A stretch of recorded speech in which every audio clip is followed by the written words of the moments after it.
네, 할렐루야. 네, 우리 같이 말씀 보시겠습니다. 사무엘상 17장 45절에서 47절.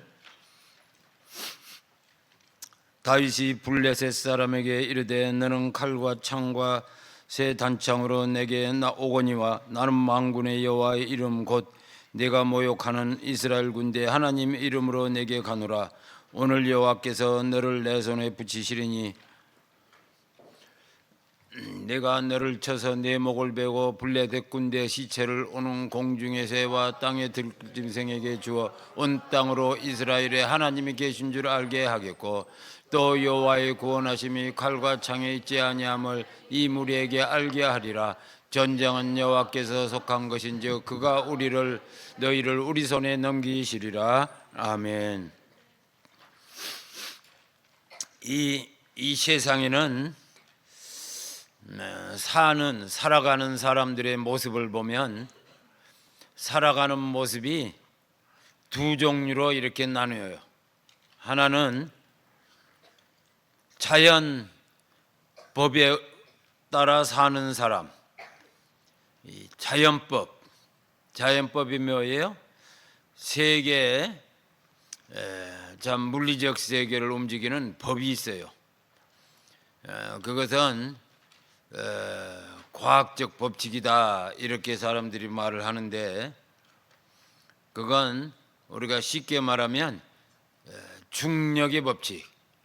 무거운 것은 높은 곳에서 낮은 곳으로 떨어지고 물은 높은 곳에서 낮은 곳으로 흘러가고 이 물리학적 법칙, 생물학적 법칙, 이 자연의 법칙에 따라서 순응하며 살아가는 사람이에요. 또 한 사람은 영적 법칙에 따라 살아가는 사람이 있어요. 영적 법칙은 뭡니까? 하나님의 법에 따라. 하나님은 영이시니 우리 영적 존재인 인간이 비록 육체에 속해서 자연법의 지배를 받지만 그것으로 끝나지 않고 영적인 인간의 존재가 영적이신 창조주 하나님의 법에 따라 사는 거예요. 어떻게? 믿음의 법으로 사는 사람. 그래서 하나는 자연의 법으로 사는 사람, 또 한 사람은 믿음의 법으로 사는 사람. 이 자연의 법에 따라서 사는 사람들은 이렇게 모습을 보면 뚜렷합니다. 물이 높은 곳에서 낮은 곳으로 흘러가듯이 흘러가는 인생. 우리가 보통 그런 얘기를 많이 해요. 옛날에 나 어릴 때 그런 유행가도 많이 들었어요. 어른들이 부르는 거. 흘러가는 인생. 그래서 흘러가듯이 인간이 목적 없이 흘러가듯 사는 거예요. 어느 유명한 아주 세상을 오래전에 떠났는데 유명한 불교 스님이 있었는데 그 사람이 유명한 말을 남겼어. 너무 심오하고 너무 깊다 그래서 불교 신자들은 늘 이 말을 중얼거리면서 살아. 그 말이 너무 심오하게 느껴져서 세상 사람들 중에서도 뭔가 깊다 이러면서 사는 말이 있어요. 그건 무슨 말일까? 그 스님이 뭐라고 말했냐면 물은 물이고 산은 산이다 이렇게 말했어. 물은 물이고 산은 산이다. 엄청 심오하게 느껴지잖아요. 물은 물이고 산은 산이다. 이게 무슨 말을 하고 싶어요? 그냥 자연의 순리에 따라 순응하면서 살아라. 튀지도 말고 걸림거리가 되지도 말고 존재가 느껴지지도 않게 자연 속의 물처럼 흘러가는 물처럼 그저 존재하는 산처럼 변함없이 존재하는 산처럼 그렇게 그냥 살다 가라. 이게 불교의 교리를 심오한 불교의 가르침을 한마디로 요약했다 그래서 아주 유명해진 거예요. 물론 그 양반은 이 말을 하고 설명하지도 않았어요. 그냥 한마디 딱 했는데 그 말이 아주 엄청난 충격을 줬어. 너무너무 심오하다 그래서 물은 물이고 산은 산이다. 나 그것을 듣는 순간 그 옛날 얘기예요. 80년대 얘기인 것 같은데 1980년대.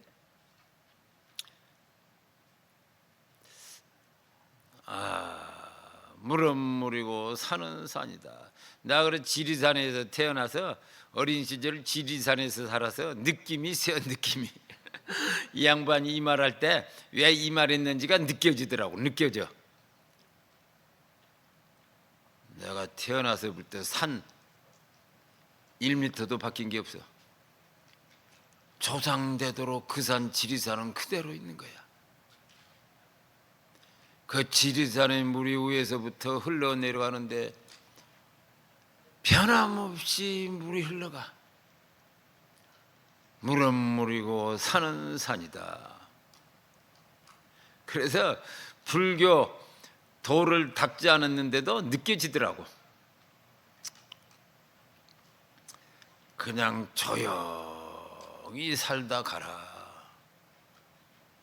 자연의 불편함을 느끼게 하지도 말고 물이 그냥 그저 흐르는 물에 잡소리 집어넣지 말고 그저 네가 너를 느끼지도 못하게 살다 조용히 왔다 조용히 가버리라. 그래서 아주 극단적인 삶, 흘러가는 인생이라. 그런데 실제로 세상에 있다 보면 내가 산속에 혼자, 그 양반은 뭐 산속에 혼자도 아니지, 그 밑에 같이 도 닦는 작은 스님들도 우르 있었을 거 아니에요. 우르글.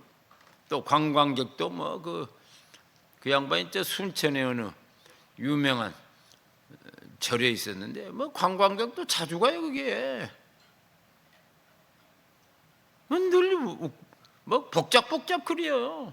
그 복잡거리는 데서 혼자서 어디서 도를 어떻게 당하든지 모르겠어.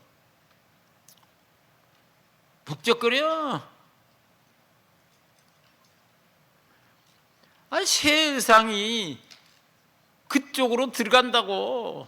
절간에도 세상이 안 들어가. 세상이 그쪽으로 가요. 세상이라는 건 막 사람들이 우글거리고 살아. 그래서 세상은 우리로 조용히 흘러가듯 그냥 살다 가라 그러지, 우리가 무슨 뭐 뜻을 가지고 비전을 가지고 사는 거 절대 원치 않아. 그냥 흘러가는 인생이 뭐예요? 세상이 원하는 대로, 다른 말로 남들이 원하는 대로. 첫 번째는 부모가 원하고, 형제가 원하고, 친척이 원하고, 친구가 원하고, 동창들이 원하고, 사회가 원하고, 남들이 원하는 대로 재앙하지 말고 튀지 말고 원하는 대로 살다 가라. 떠밀려가듯 사는 인생이라. 가만히 보면 남들이 원하는 대로 지가 원하는 삶 살지 못해 떠밀려가듯이 사는 거예요. 그게 무슨 사는 거냐 인간이. 우리가 뭐 산속에 있는 이름 모를 풀이냐, 뭐 산속에 기어다니는 벌레냐. 우리는 하나님의 형상을 닮은 영적 존재인데 어떻게 그렇게 자연 속에 느껴지지도 못하게 존재하다 없어져 버리냐. 그렇게 우리 크리스찬들은 대충 살면 안 됩니다. 우리 한 번 사는 인생을 좀 바르게 살고 좋은 뜻을 가지고 그 뜻을 이루면서 살고, 또 세상이 아무리 어둡고 사람들이 무너져 가도 의인으로 끝까지 살고. 우리 크리스찬뿐만 아니에요. 세상 사람들도 동서고금으로 보면 옛날이나 지금이나 서양이나 동양이나 보면 바르게 살라고 몸부림치는 사람들이 있었다고. 뭐 우리 신라 시대도 있었고 고려 시대도 있었고 조선 시대도 있었고 그런 사람들이 가끔 있었어요. 그런 사람들은 늘 고난을 받고 사람들이 놔두지 않았어. 놔두지를 않아. 그래도 의인으로 살라는 사람들이 있었다고. 바르게 살라는 사람들. 그런데 어떻게 사람들의 평균 수준에서 뭐 밀려가듯 떠내려가듯 사냐 이거야. 한 번 사는 인생을.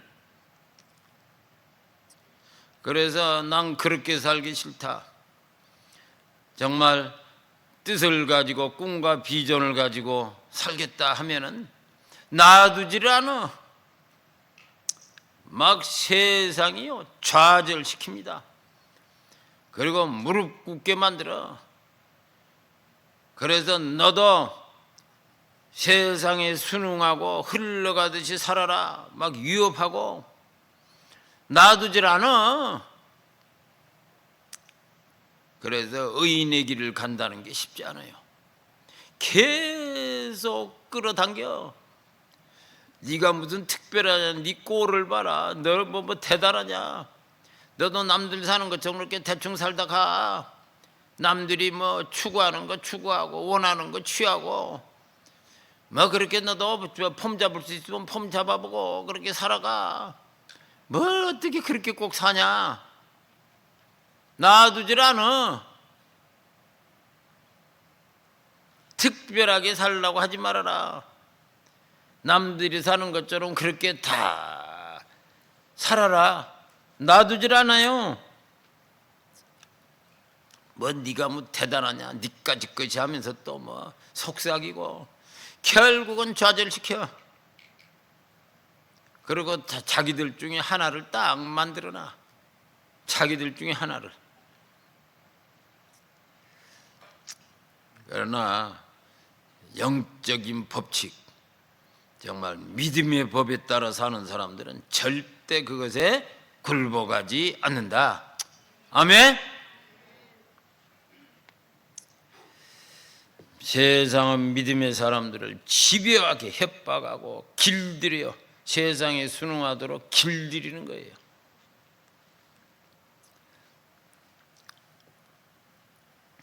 그래서 세상은 자연의 법이 지배한다. 그리고 자연의 법의 특징이 뭐예요? 구체적으로 자연의 법의 특징이 구체적으로 힘의 논리라.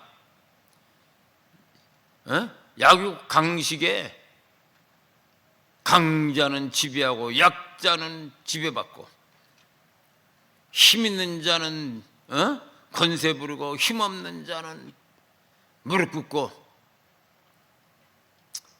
그래 세상은 강자의 지배. 이게 자연의 법의 핵심 논리라. 그러니까 자연 속에 모두가 자연 속에 자연에 따라 사는 게 아니에요. 자연의 법 안에 핵심 기제가 있다고. 핵심 기제. 강자는 지배하고 약자는 짓밟힌다. 이게 현실이에요. 현실. 이게 현실이라고. 낭만 없어. 어떻게 세상에 무슨 낭만이 있나. 이게 현실이다. 근데 처음에는 그거 몰라갖고서 뭐 낭만 속에 살다가 한번 진탕 당하면 그때서야 뭐 하면서 이제 그때서야 깨닫는 거야. 순진한 인생. 아니 죄 많은 이 세상, 죄인들이 우글거리고 사단이 마귀가 우는 사자처럼 삼김자를 찾고 거짓의 아버지 사단 마귀 뭐 난장판 세계지. 현실은 무슨 거기에 뭐 아름다운 낭만이 있냐고. 뭐 나는 옛날에 대학 다닐 때 좀 있다 보니까 누가 막 찬송을 해. 어느 단체가 캠프 단체가 뭐 그 찬송을 엄청 열심히 하는 거야. 나 그 찬송 다 잊어버렸는데 뭐 아름다운 뭐 창조하신 아름다운 세계 뭐 이런 어떤 노래예요. 요새도 가끔 누가 부르더라고. 그거 들을 때마다 그냥 얼마나 처음에는 좋았는데 자꾸 들으니까 마음이 불편한 거야. 하나님의 창조한 세가 아름답고는 좋은데 그냥 죄로 물들어 있는 이 현실 세계를 놓고 매 그거 노래하고 있으면 어떡해? 아니 세계 곳곳에 가난해서 굶주린 사람 널려 있고 전쟁으로 터져 죽는 사람 널려 있고 뭐 고통하는 사람 널려 있고 큰 대형 엄청나게 발달한 대도시들 보세요. 그 안에 있는 우리가 제4세계라고 그래. 제4세계 엄청난 발달된 코스모폴리탄 거대 도시 속에 가난하고 짓밟히고 눌려있는 사람들, 우리가 뭐 세계를 제3세계 어려운 나라들, 또 그런 도시 속의 빈민 소굴 제4세계, 이 난장판 세계를 놓고 이게 현실인데 눈이 안 보이냐고.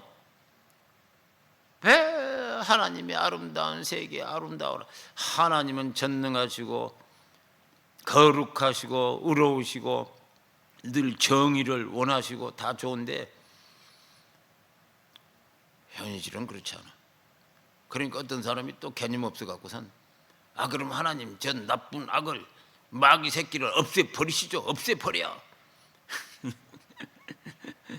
왜 안 없앱니까? 그러면서 또 삐치기도 하고. 하여간 인생들은 다 자기 수준에서 난리라. 아니 어떤 나쁜 놈이 나타났어요. 하나님이 즉각 없애버려. 또 나타나서 즉각 없애버려. 계속 그러면 어떻게 됐어? 너도 오늘날 없어져. 즉각.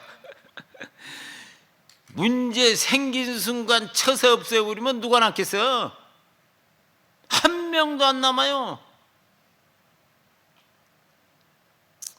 놔둬라 놔둬라. 마지막 심판 때 처리한다. 놔둬라. 회개할 기회도 주시고 놔둬라. 응? 아니 좋은 씨를 심었는데 가라지가 왜 났습니까? 뽑아버릴까요? 놔둬라. 추수 때 마지막 때 처리한다.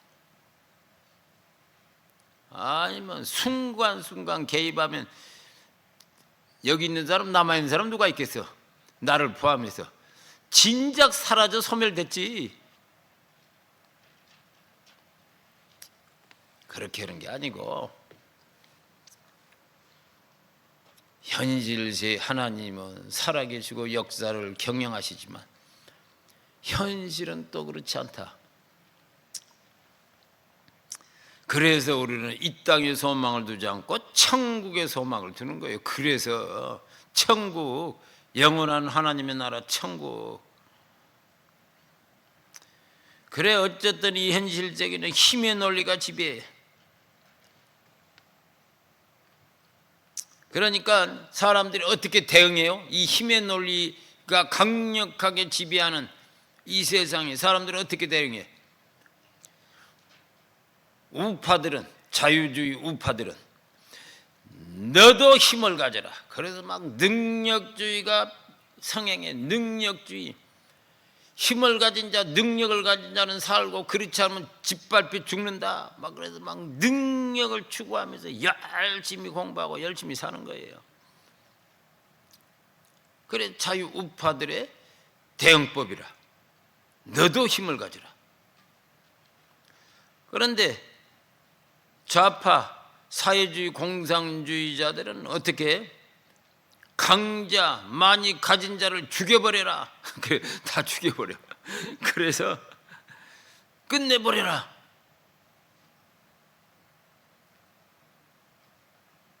그래.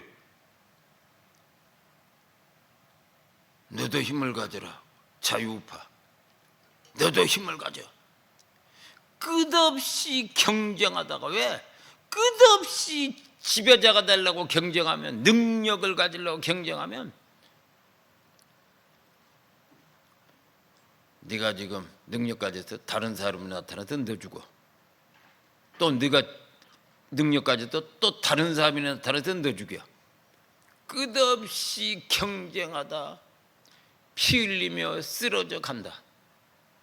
무한 경쟁.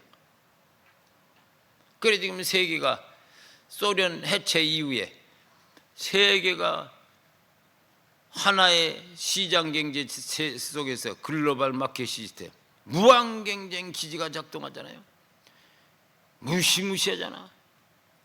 그래서 극소수가 세계 재산을 막 거의 다를 가지고 있는 이런 현실까지 왔다고.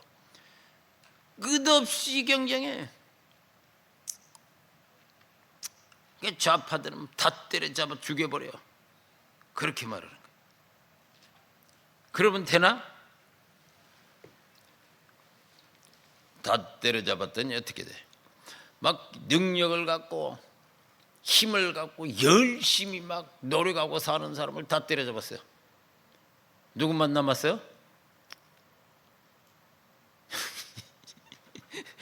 그저 퍼져서 사는 게으른 사람만 남았어요.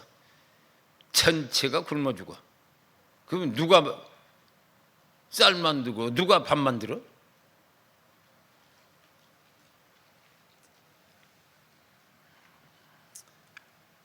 현실은 그렇게 이론대로 돌아가지 않아요.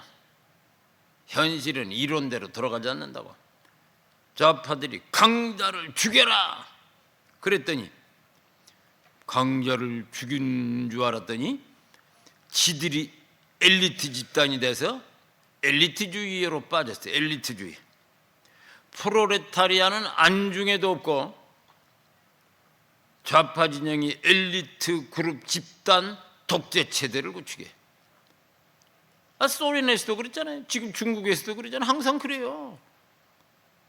무슨 노동자 농민 프로레타리아냐. 지들이 신흥 엘리트 계급이 돼서 그들이 지배하는 독재 체제라.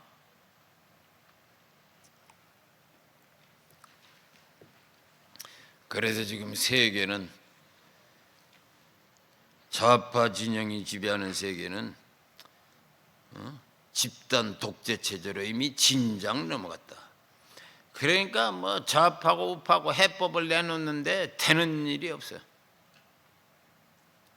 그래서 하나님 뭐라고 그러셨어요? 좌로나 우로나 치우치지 말아라. 어차피 이거나 저거나 다 그놈이 그놈이다. 되는 일 없다.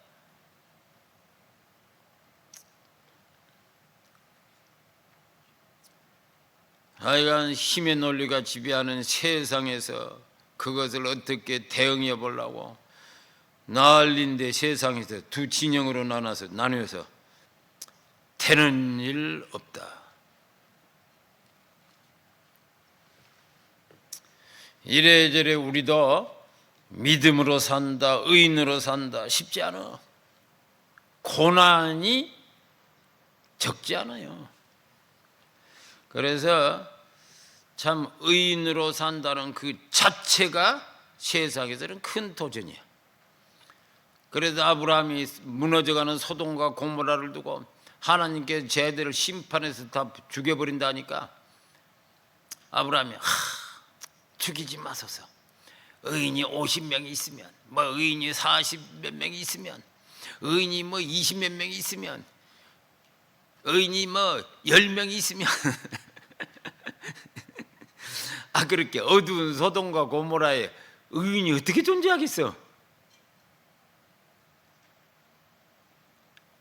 지금처럼 마지막 시대에 막 세계가 어두워지고 세상이 어두워지면 의인으로 산다는 게 쉽지 않는 거예요.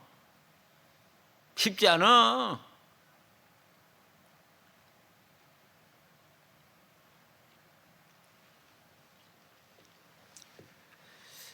그래서 어떻게 우리가 믿음으로 세상을 이기고 살까? 여기에 성경이 아주 얼마나 적나라하고 분명한 모델들과 가르침이 있는지 몰라요. 그건 뭐냐? 다윗을 보면 알아. 다윗은 자기가 뭐 양치기 소년인데 어린 양치기 소년.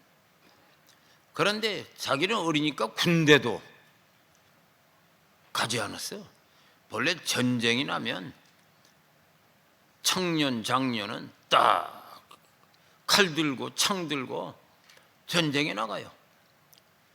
그리고 전쟁이 끝나면 다시 돌아와. 정규군이라기보다는 이스라엘은 정규군이 아니고 자발적 자원 민병대식이야. 옛날에 고대 그리스도 그랬어요. 폴리스. 거기도 자발적 자원 군대.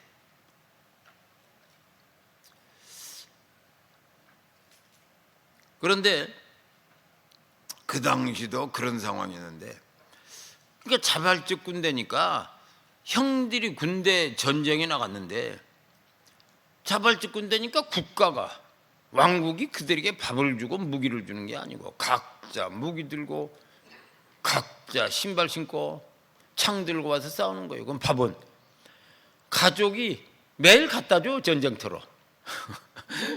그러니까 식사를 배달하는 거야. 그러니까 이제 다윗도 자기 부모님이 야 형들 밥 갖다 줘라 하니까 이제 가는 거야. 가서 보니까 형들이 뭐 하고 있어? 뭐 쭈그리고 앉아서 비실비실거리고 있는 거야. 패기가 없고. 아니 전쟁을 해야지 왜 이렇게 퍼져서 창칼은 땅에 집어던져 놓고 쭈그리고 앉아서 뭐 하오? 그러니까 형들과 그 형 친구들이 그러는 거야. 야야야야야, 너 겁없이 설치지 말고 앉아. 뭐요? 골리앗이 등장했다. 이가 골리앗이 무시무시한 강자 힘이 등장했다. 이가 골리앗. 야, 그래서 뭐 이스라엘 군대가 다 쭈그리고 앉아 있는 거야. 나중에 보니까 사울 왕도 쭈그리고 앉아서 벌벌 떨고 앉아 있어요. 그러니까 보세요. 세상은 힘의 논리가 지배해. 강력 힘이 등장하니까 모두 무릎 꿇잖아. 그러니까 막 다윗이 뭐하냐, 할례 받지 못한 저것 앞에 하나님의 군대가 이게 무슨 추접을 떠냐, 가서 싸워라. 안 움직여. 야야, 너도 쭈그리고 앉아. 설치다가 너도 콩가루 된다. 골리앗한테 한 대 터져서. 그러니까 막 왕한테 가서 사울왕 왜 안 싸웁니까? 왜 안 싸웁니까? 야야야, 너 못 모르고 설치지 마. 아니야, 싸우겠습니다. 하도 시끄럽게 하니까. 알았다. 네 뜻대로 해봐라. 자기 갑옷을 주면서 싸우라 그러니까 갑옷을 입었는데 갑옷이 더 거추장스러워. 집어던지고 돌팔매 딱 들고 늘 양치기 할 때 뭐 짐승 막 포악한 짐승들에게 양을 지킬 때 자기가 했던 거야. 막 돌팔매를 가지고 그를 쫓았거든. 골리앗을 자기 양을 공격하러 온 야수들 상대하듯이 그냥 가서 돌팔매 던져서 골리앗을 넘어뜨려 죽여버렸어요. 그러면 이게 다윗의 돌팔매 실력으로 죽였냐? 그게 아니에요. 다윗이 그때 했던 말이 있어. 골리앗을 향해 달려갈 때 뭐라고 했어요?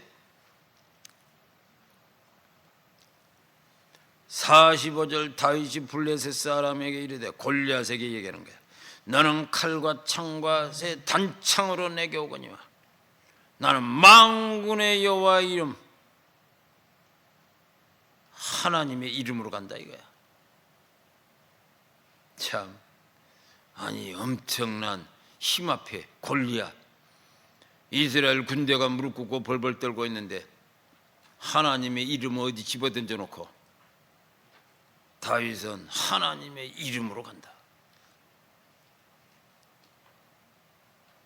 그러면서 47절 우리 함께 읽어볼까요? 또 여호와의 구원하심이 칼과 창에 있지 아니함을 이 무리로 알게 하리라. 전쟁은 여호와께 속한 것인즉 그가 너희를 우리 손에 붙이시리라. 전쟁은 여호와께 속한 것이다. 칼과 창, 실력, 힘으로 되는 게 아니다. 뭘로 된다? 하나님, 전쟁은 여호와께 속한 것이다. 그게 이런 아주 다윗은 대단했어요. 막 이런 신앙 고백이 엄청났어. 신앙 고백. 이 신앙 고백으로 막 달려가는데 이 신앙 고백이 그냥 자기 신앙 고백으로 끝나는 게 아니야. 이 신앙 고백이 엄청난 영적 파워가 돼서 막 골리앗을 때려 엎어버리는 거예요. 그래서 하나님께서 모두 무릎 꿇고 있을 때 홀로 다윗 홀로 골리앗을 도전하고 하나님의 이름으로 믿음으로 나가는 걸 보면서 무슨 생각을 하셨겠어? 하나님이 야, 저 다윗이다. 내가 저 다윗의 신앙 고백 뭐예요? 전쟁은 하나님께 속한 것이다. 이 신앙 고백 위에 내가 왕국을 건설하겠다. 이스라엘 왕국. 그래서 결국은 다윗의 왕국이 건설됐어. 다윗의 왕국에 기초가 있어요. 기초. 그건 뭐예요? 다윗의 신앙 고백. 전쟁은 하나님께 속한 것이다. 항상 그러는 거예요. 여러분들의 인생에 앞으로 어떻게 될까? 여러분의 인생의 기초가 있어요. 여러분들이 가진 신앙 고백. 그 신앙 고백 위에 여러분의 인생이 세워지는 거예요. 교회도 마찬가지예요. 어떤 크리스찬 공동체 다 마찬가지예요. 뭘 보면 알아? 저 교회가 하나님이 함께 하시고 부흥하고 하나님의 뜻을 이루는 세상을 이긴 강력한 교회로 일어나는가? 뭘 보고 알아? 그 교회의 신앙 고백. 그래서 이렇게 교회들을 이렇게 좀 이래저래 다니다 보면 그냥 느껴져. 신앙 고백이 하나로 분명한 교회, 신앙 고백이 아예 없는 교회, 공동체적 신앙 고백이 없는 거야. 공동체적 신앙 고백이. 공동체적 신앙 고백이라는 게 뭐 하나 문구 만들어서 애우라고 그래서 막 그 애우로 우리는 이걸 믿습니다. 그걸 얘기하는 게 아니에요. 진짜 믿음에서 나온 공동체적 신앙 고백이 있는 교회, 없는 교회. 금방 느껴지잖아요. 신앙 고백이 공동체적 신앙 고백이 강력한 교회는 벌써요 영성이 달라. 예배가 다르고 찬송이 다르고 말씀이 다르고 달라요. 기도가 다르고 행동이 달라. 다윗의 신앙 고백, 전쟁은 하나님께 속한 것이다. 이것은 목숨 건 신앙 고백이라. 그냥 뭐 하나 문구 하나 써놓고 우리는 이걸 믿습니다. 목숨 건 신앙 고백. 다윗은 정말 목숨을 걸었어. 그 신앙 고백이. 만약에 전쟁은 하나님께 속한 것이다, 다윗의 신앙 고백이 작동하지 않았다면 다윗은 콩가루 돼서 죽었다. 목숨 건 신앙 고백. 다니엘과 그 친구들도 마찬가지야. 다니엘과 그 친구들도 당시 강력한 절대 제국 바벨론 제국 속에서 참 포로 아닌 포로로, 꼬맹이가 무슨 포로겠어. 그 당시 제국의 지배 메커니즘이 있었다고. 바벨론 느부갓네살 황제 때 그가 제일 먼저 했던 제국의 통치 전략. 이 황제가 되고 왕이 되고 황제가 되면 엄청난 권력이잖아. 절대 권력. 그런데 이 절대 권력이 무너지는 케이스가 있어요. 대개 보면 뭐냐? 반란이라. 근데 반란을 누가 일으켜? 저 멀리 있는 데서 일으키는 게 아니야. 가장 가까운 친인척들이 일으키는 거야. 그렇잖아요. 로얄 패밀리, 지배 그룹에서 이렇게 누가? 그러니까 이걸 막는 방법은 왕실의 가장 측근에 친인척을 두면 안 돼. 그래서 당시 가장 작은 민족, 바벨론 황제가 보니까 여러 민족들인데 가장 작은 민족이 이스라엘이라. 힘이 없어. 뭐 작은데 힘이 뭐가 있겠어. 그 중에서 똑똑하게 눈이 총명총명하는 애들을 모아서 왕실에 데려다 놓고 늘 같이 식사도 하면서 가깝게 황제가 그러면서 계속 그들을 자기들의 채찍근 엘리트 집단으로 만드는 거예요. 이들은 자기 세력이 없잖아. 아니 친인척들은 자기 지방 세력도 있고 왕실 세력도 있고 뭐 세력이 있는데 애들은 세력이 없잖아. 그러니까 왕을 지켜. 이게 느부갓네살 바벨론 황제의 통치 전략. 이게 이제 역사적으로 계속됩니다. 그래서 뭐 영국 왕실도 네팔인들을 외인 부대로 데려다 놓고 왕실을 지키게 하고, 프랑스도 뭐 어떤 이런저런 싸움 잘하는 애들, 프랑스인이 아닌 사람들을 외인 부대로 만들어서 지키게 하고, 그 전에 또 오스만 제국도 뭐 이슬람 애들 데려오면 이슬람 또 그룹 있잖아. 이곳저곳 뻗치는. 그래 동구유럽의 기독교 자녀들, 헝가리 뭐 등등 그곳에 있는 기독교 자녀들을, 꼬맹이를 데려다가 그렇게 키웠다고. 최근까지 그런 일이 있는 거예요. 아마 지금도 높은 수준에서 그렇게 하고 있을 거라고. 거대 제국들이. 러시아도 뭐 전쟁하는데 보니까 우크라이나로 총 군 최고 실력자가 투바인이더라고. 투바. 러시아에서 가장 작은 소수민족 투바. 그 알타이계 민족인데 가장 작은 투바. 러시아어로 투빈스키 그러는데 그거 사람들이 그런 민족이 있는지도 모르잖아요.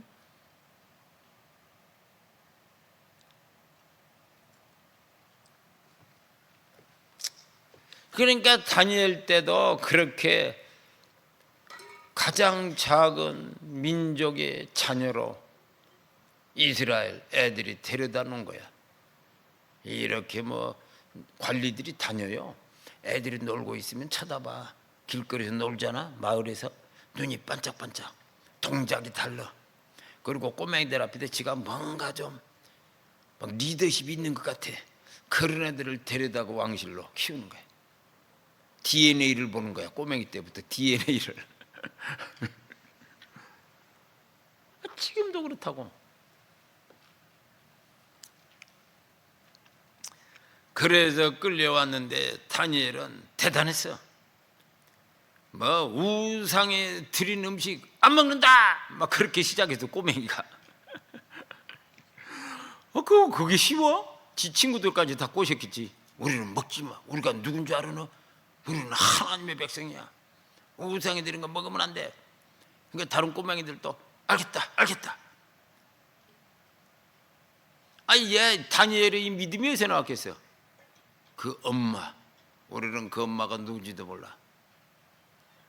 엄마가 꼬맹이 때부터 품에 안고 뭐라고 얘기했겠어? 어릴 때부터 엄마의 품에서 들었던 이야기들, 모세의 이야기를 들었을 거고 다윗의 이야기를 들었을 거고 뭐 위대한 인물들이 노아의 얘기를 들었을 거고 안 들었겠어?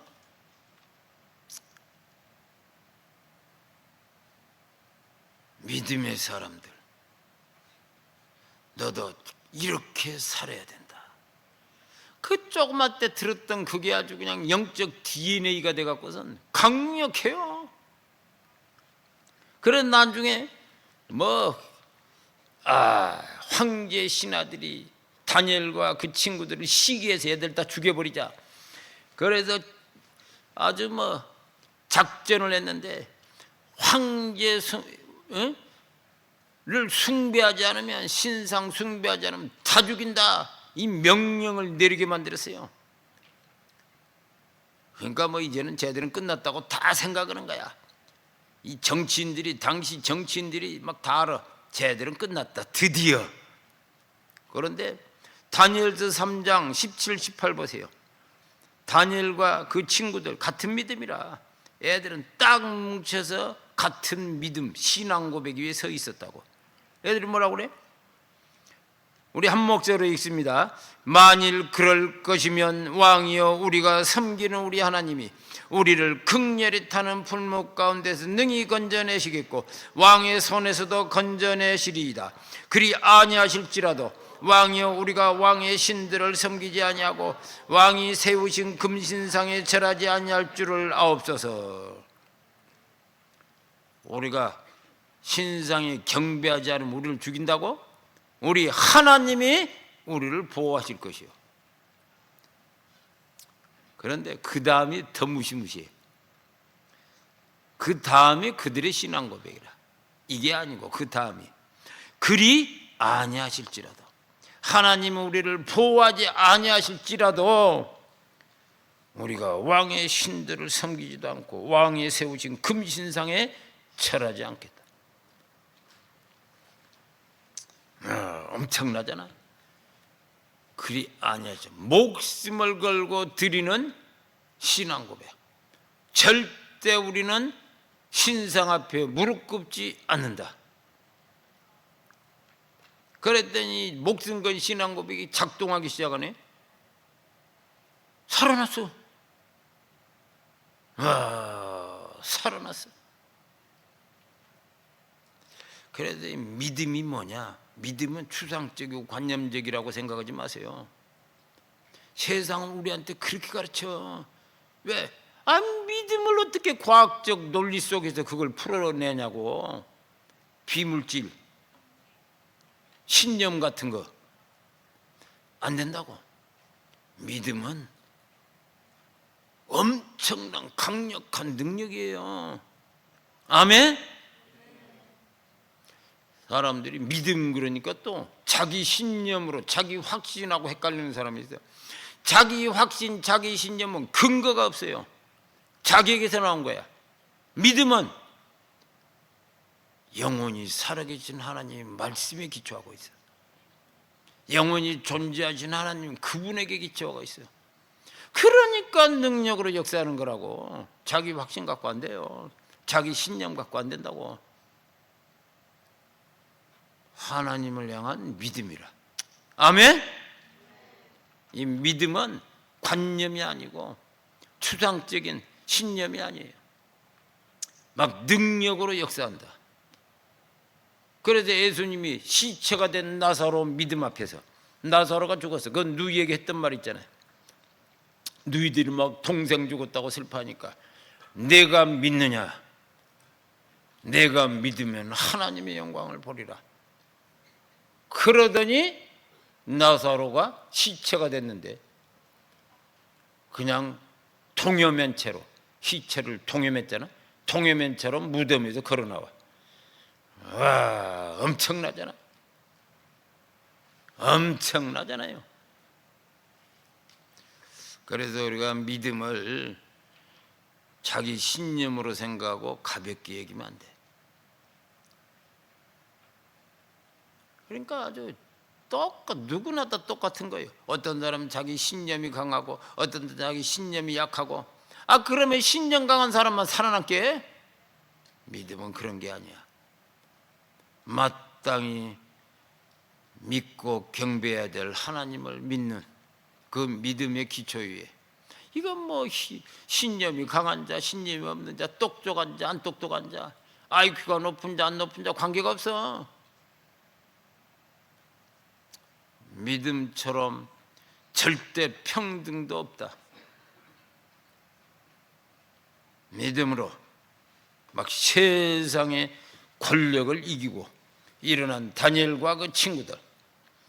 마지막으로 우리 신약시대 또 이런 강력한 신앙 고백이 있어요. 신약시대 마태복음 16장을 보면은 13절이 13절 예수께서 빌립보 가이사라 지방에 이르러 제자들에게 물어 이르되 사람들이 인자를 누구라 하느냐. 예수께서 가이사라 빌립보 가이사라 지방을 가는데 제자들과 더불어 갑자기 예수님이 물으시는 거야. 제자들에게 야 사람들이 나를 누구라 하느냐. 인자 예수님을 말해 누구라 하느냐. 사람의 모습으로 이 땅에 계신 인자 누구라 하느냐.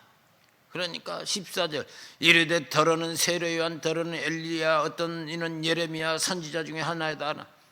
그러니까 막 세례요한 죽었는데 살아났다, 엘리야가 살아났다, 뭐 예레미야가 살아났다, 선지자가 하나가 살아난 아주 강력한 선지자 중에 하나입니다. 이런 위대한 선지 중에 하나에게 위대한 선지자 중에 하나. 그러니까 이르시되 그러면 사람들은 그렇게 말해. 나를 선지자 중에 하나다. 너희는 나를 누구를 하느냐 그래. 그러니까 16절 함께 읽습니다. 시몬 베드로가 대답하여 이르되 주는 그리스도시요 살아계신 하나님의 아들이시니이다. 베드로가 딱 나가더니 주는 그리스도시요 살아계신 하나님의 아들입니다 그런 거예요. 이게 그냥 나온 신앙 고백이 아니야. 그 빌립보 가이사라 지방을 상황을 알면 알 수 있어요. 거기가 뭐냐? 가이사라 빌립보 지방은 빌립 왕이 가이사에게 봉헌한 영토라. 그러니까 이스라엘 팔레스타인 영토 중에 그 지역을 로마 황제 가이사에게 황제에게 봉헌한 땅이야. 그러니까 거기가 뭐가 있어? 황제 신상이 딱 있었다고. 여러분 뭐 불교나 이런 절 종교들 가 보면 뭐 건물 속에 부처상을 이렇게 놓고 숭배하잖아. 근데 대개 종교가 다 그래요. 이렇게 종교가 건물 속에다 소위 자기들이 믿는 신을 모셨다 이렇게 되는 거야. 근데 로마는 그게 아니야. 건물이 막 짓고 제일 앞에 건물 앞에 딱 황제 신상을 박아놓는 거야. 크게 돌로 황제 신상. 그러니까 건물이 느껴지기보다 황제 신상이 더 느껴지는 거지. 황제는 그 당시 이제 서서히 신이었어, 신. 그래서 황제 숭배가 서서히 퍼져나가고 있었다고. 근데 바로 그 앞을 걸어가는 거야, 예수님의 제자들하고. 바로 거기를 걸어가는데 예수님은 아시잖아. 뒤에 따라오는 제자들이 수건수건 무슨 얘기를 했겠어? 자기들이 이렇게 예수님을 세월 따라다녔는데 예수님이 이렇게 뭐 어디 집 하나 제대로 된 것도 없고 뭐 매일 어디서 구걸하는 것처럼 여기저기서 얻어먹고. 예수님이 그랬잖아. 나는 뭐 여우도 굴이 있고 뭐 그래. 난 아무것도 없다. 뭐 집도 없고 먹을 것도 없고 뭐 이러고 돌아다니는 방랑자의 삶이라. 좋게 말하면 순례자인데 제자들이 보니까 방랑자의 삶이라. 이분 따라다니는 게 지쳤다, 지쳐. 언제까지 이렇게 비실비실 따라다니냐 이런 생각을 하는 사람은 없었겠어요? 너무 힘들어서. 그런데 걸어가는데 그런 마음도 구석에 좀 있고, 이 주님이 언제 커밍아웃 딱 등장하면서 막 모든 세력이 없어버리고 자기가 내가 막 세계 통치자다 하고 딱 서야 자기들이 12제자가 딱 장관이 되고 포민하는데 어떤 정치적 아젠다는 없고 계속 왔다 갔다 이게 지금 답답하잖아. 답답해. 그런데 황제를 보니까 와 엄청나. 황제 신상이 엄청난 게 아니고 황제를 보면서 제국의 힘이 느껴져. 로마 세계 절대지국 로마 제국의 힘이 느껴지는 거야. 왜? 그때 로마 제국의 힘이 막 쫙 몰려오고 있었거든. 막 그게 느껴지는 거예요. 이 강력한 로마 제국 황제의 힘 앞에 예수님이 너무 초라하게 보는 거야. 걸어가는데 너무 초라하게 보여. 그러니까 자기들이 막 수근수근했겠지. 야, 저것 봐라, 황제 신상. 와, 저것 봐라. 와, 막 요렇게 쭝얼거렸겠지. 응? 예수님은 그걸 들으셨겠어, 안 들으셨겠어? 얘들이 뒤에서 쭈글쭈글한 거 다 하시는 거야. 그러니까 갑자기 예수님이 느닷없이, 야, 사람들이 나를 누구라 하느냐? 뭐 선지자 중에 하나라고 하는데요. 그럼 너희는 나를 누구라 하느냐? 앞에 질문만 할 줄 알았지, 두 번째 질문을 할 걸 몰랐지. 너희는 나를 누구라 하느냐니까 제자들이 욱 하고 있는데 베드로가 그래도 딱 나와서 예수님 한번 쳐다보고, 황제 신상 한번 쳐다보고, 예수님 한번 쳐다보고, 황제 신상 한번 쳐다보고 이 땅의 황제 로마 가이사, 하늘에서 오신 우리 주 예수 그리스도, 이게 진짜냐 가짜냐, 진짜냐 가짜냐 한번 쳐다보고, 한번 쳐다보고, 한번 쳐다보더니 드디어 주는 그리스도시요. 아니 지금 주가 누구야? 황제라. 황제 신상 앞에서 당신이 아니고 이 예수가 나의 주시요 그리스도시요 했으니, 지금 12제자만 있어? 예수가 몇 번 기적을 베풀었기 때문에 사람들이 우르르 따라와요. 아, 베드로가 바로 그 앞에서 그 고백하는 거 안 들었겠어? 하필이면 제국의 신상 앞에 베드로는 목숨 걸고 한 거야. 목숨 걸고. 이거 알려지면 베드로는 콩가루 돼서 죽어. 누가 밀고 하면. 아니, 베드로가 빌립보 가이사라 앞에 가는데 황제 신상 앞에서 황제가 주가 아니고 예수를 주라고 했습니다. 뭐야? 베드로와 그 친구들 다 끌고 와 있어. 다 끝나는 거지. 목숨 건 신앙 고백. 그러니까 주께서 뭐라고 그랬어요? 야, 네가 이것을 알게 된 건 네가 한 게 아니다. 하늘에 계신 하나님께서 너를 감동해서 알게 한 거다. 그러면서 18절, 또 내가 내게 이르니 너는 베드로라. 내가 이 반석 위에 내 교회를 세우리니 은배관세가 이기지 못하라. 이 반석이면 베드로의 신앙 고백 위에 목숨 건 신앙 고백, 주는 그리스도시여 살아계신 하나님이다. 이 목숨 건 신앙 고백 위에 내가 교회를 세운다. 음부의 권세가 이기지 못한다. 사단의 권세도 손 못 대. 그런데 교회들이 이 목숨 건 신앙 고백이 없어졌어. 근데 어떻게 사단의 세력을 이겨? 비실비실 세상에 먹혀서 세상이 되는 거지. 아니, 사람들이 예수님을 나는 믿는다고 그래. 뭘 믿냐 물어보면 교리로 믿어요. 교리로. 누가 가르쳐준 교리를 애워서 나는 그거 믿어요. 교리를 믿어. 예수님은 나의 구세주예요. 죽었다가 부활하셨어요. 믿어? 예. 진짜? 믿어요. 진짜 믿어?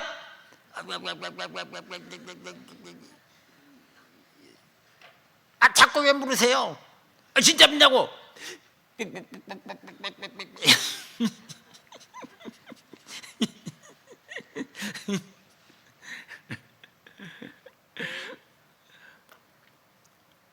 그래서 옛날에 70년대에 CCC라는 선교단체가 있었는데, 캠퍼 선교단체. 캠퍼스 있으면 사람들이, 그때 예수 믿는 사람들이 꽤 있어요. 지역교회, 동네 교회 다니는 청년들이 대학에 들어오는 거야. 그럼 만나서 불신자, 예수 믿으라고 그러고, 신자를 만나면 믿는 아라. 너? 저 예수 믿어요. 진짜 믿어? 예. 진짜? 예. 진짜? 구원의 확신. 너 진짜 믿냐 이게 구원의 확신. 이렇게 했다고 당시 교단에서 CCC를 이단이라고 쳐버렸다고. 이단이라고 쳤어. 그래서 CCC가 20년 이단이었어요. 김중훈 목사. 왜 그걸 묻냐 이거야.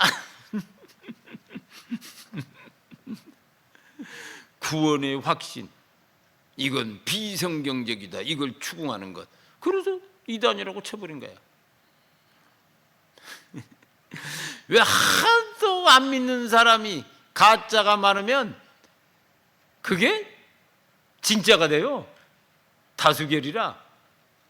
지금도 보세요. 뭐 예수 믿는 게 진짜 믿는다고 하나님이 인정하겠냐 하는 생각이 자꾸 들잖아. 저게 뭐 믿는 거냐. 아니 믿음이 있으면 믿음의 역사라는 게 있잖아. 믿음이 작동하는 게 있잖아. 저게 뭐 믿는 거냐. 더군다나 오리지널로 가보면 베드로 신앙고백, 주는 그리스도 저 살아내. 목숨 걸고 있잖아. 목숨 걸고.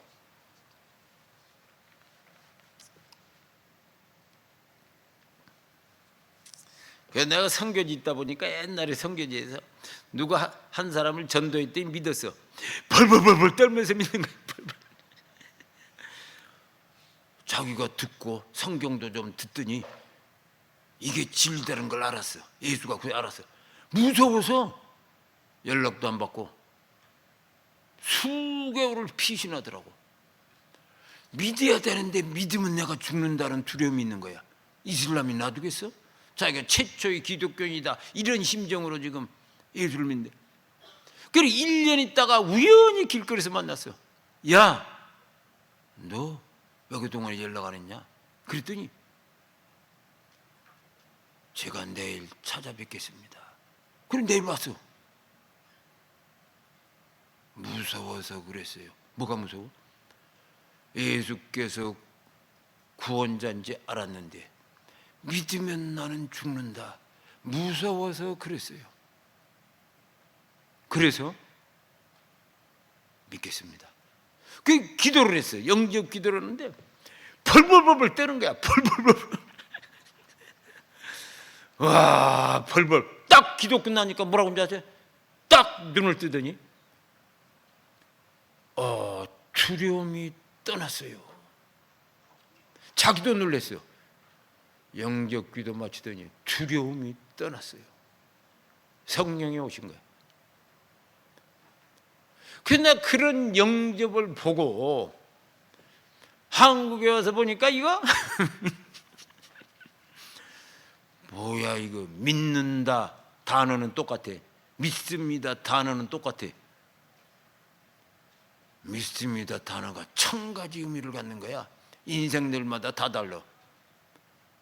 저게 믿는 거냐. 인정을 하니까 쉽지 않아. 저게 믿는 거냐.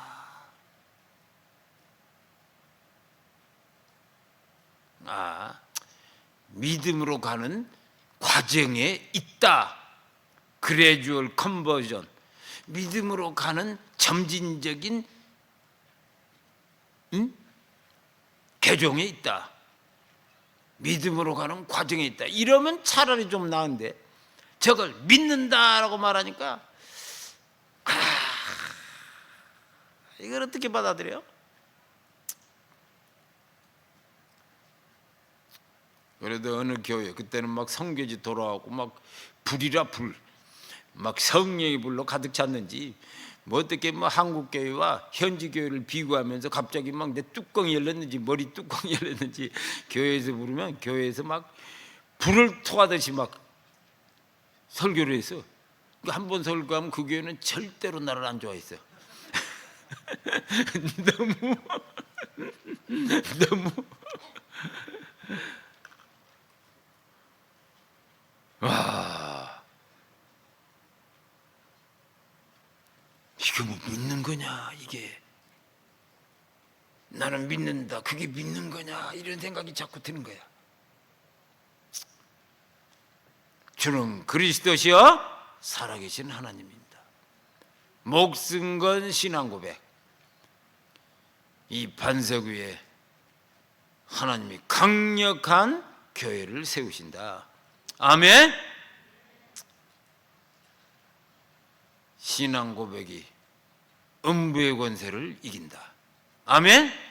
어떻게 마귀 권력을 이기고 권세를, 어떻게 귀신을 쫓아내고, 어떻게 막 악한 사악한 병을 이기고,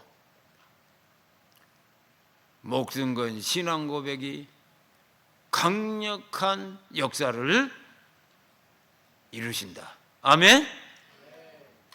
믿음으로 승리하는 저와 여러분 되시기를 예수 이름으로 축원합니다.